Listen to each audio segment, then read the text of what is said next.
was Miami at Texas A&M. Miami wins 10-3 in a rock fight. Kind of the opposite score. You would think 34-24 was the Miami A&M score and 10-3 I would was be so the ready for it. Alabama Oklahoma score. But yes, Miami wins on the road in a rock fight. Once again, a home team falls in the first round, setting a weird precedent. And can I just say, I was right. I picked Miami. I'm proud. I was the one guy who picked Miami. Yeah, I'm 1-1. I also picked Oklahoma, so but still, I want to say I was right at least because I said that Marcel Reed would play worse than Carson Beck, and that was kind of true. Um, Oh, it was true.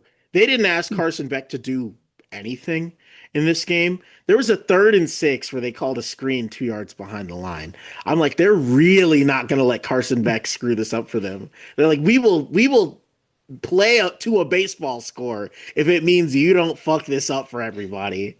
So I think like Marcel Reed again had to make chances. You called it on the dime. Like he had to make plays because that's what the offense is. Like it's getting the ball to their receivers, getting them yak in unconventional ways with Marcel Reed like improvising. And you can't do that the entire. It's the playoffs, you know.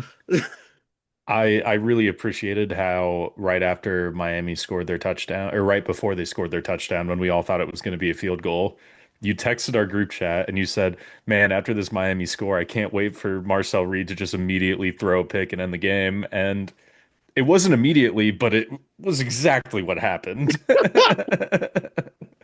can I say also this was kind of a crystal ball classic in that he did win, and his the talent on the roster that he recruited showed out. But also he did mismanage the game in that he had the ball 3-3 in field goal range to milk the clock to just kick a field goal to win. He immediately scored, and then the other team was at their goal line to tie the game. He almost mismanaged this game into a overtime potential You know, game. Just saying. I saw people talking about that, and I'm not so sure. That kicker was not doing anything for them that day. How True, many true, kicks did he true. miss? Like Dude, yeah, I mean, Miami's kicker was the Two, better kicker and three. missed twice, I want to say. Two or three times. you got a blocked kick, a missed kick, one kick that never had a chance.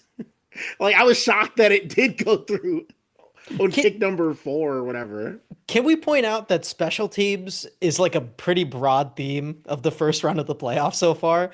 Miami and A&M, their kickers are just like mentally exploding out there. Like Oklahoma, mentally exploding out there. These poor children just dying out there. And they I don't do know. I have mean, the babiest faces. It's so sad. Sorry, I what were don't you know saying? what the actual wind was in A&M, but it looked really windy. So, we'll No, it was take severe. a little heat off the kickers. Um, I actually thought Mario called a pretty good game up until the very end when he gave A&M a chance because he recognized that it was a rock fight very quickly and was like, okay, this is going to be a punt game. And sometimes you gotta get down in the bucket and be a crab and be Iowa. Like Yeah, it yeah, happens sometimes, and Mario knew that that's what it was. So I'll give him credit there. and credit to Miami that they had the run game and they didn't go away from it when it mattered. Like the biggest plays of their offense were runs, and that made Yep. all the difference. A&M, I mean, did you guys feel like A&M offensively was just doing too much? Like if they had just run the ball a little bit more, like 10% more, I feel like they could have produced a lot more points in this game. I mean, it definitely felt weird that they threw the ball a significantly more than they ran the ball. And I mean, when you account for pass calls that Marcel had to scramble out of, like, yeah, technically that's a run play, but like for the type of game it was, why are you trying to throw the ball 45 times, 50 times. Like, Yeah, and from a yardage perspective, A&M, well, it might be close. I would assume A&M outgained them because A&M's offense was moving the ball better than Miami's offense. I want to yes, say, they did right? outgain them. Yeah. So what was the yardage totals if you have that handy? 278 to 326. Okay. Yeah. So a little Jesus closer than I Christ. thought. Miami was 3 for 12 on third down. They probably lost, right? Yeah, it's weird too because it's like both special teams sucked. Both defenses were good. Both offenses sucked. So it was just the run game and the one quarterback was asked to do more and made more mistakes as a result, pretty much. If you're Texas A&M, do you feel good about this season? No, you can't. No, you had no. Your thrilling comeback win was against South Carolina. You lost the big rivalry game. Everyone, like one graphic defines their whole season, and it's the SEC standings with a firm line right above like all the losers in the conference that was their entire conference schedule. And then the one loss to Texas. I almost called them Tennessee. Yeah, I mean, it's hard to make 11 and 2 seem like 8 and 4, but the Aggies found a way. Like 11 and 1, you're in the driver's seat in the SEC all year. You lose the one game to the team you hate the most that keeps you out of the conference championship. You get a home playoff game and you score 3 points and lose. I mean, that's got to be brutal. I don't know. I'm just surprised that we've seen home losses in the playoff.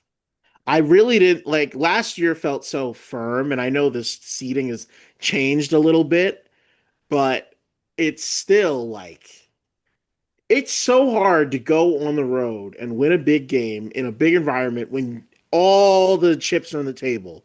And to see two teams that found a way to do it by being more composed than the home team, I I'm just surprised. Narratively, that's just not how I think about like an advantage working for or against a team, especially when things were on a razor's edge. Like this wasn't like the Oregon JMU game we'll talk about. Like it was like a couple drives that were back and forth that was just like a matter of like time had not passed yet. But in these games, into the fourth quarter, there were many chances for like somebody to utterly fuck it up. And all that blame goes to the third phase, special teams.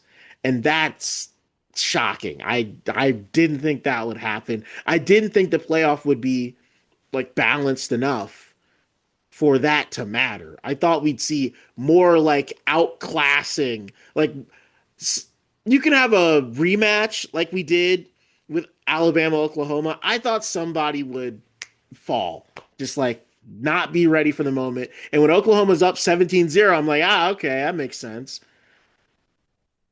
I don't know. I feel like we're still learning with this new format. Yeah, I mean, Yeah. it's such a small sample. We have 8 total games of home playoff games. Yeah, yeah. I mean, and admittedly, the two upsets were with the two matchups that were like legitimately like coin flip games. I thought picking, Miami and Alabama were like on the other sides of those coin flips. But Miami wins 10-3. They find a way and they're advancing to the Cotton Bowl to play Ohio State.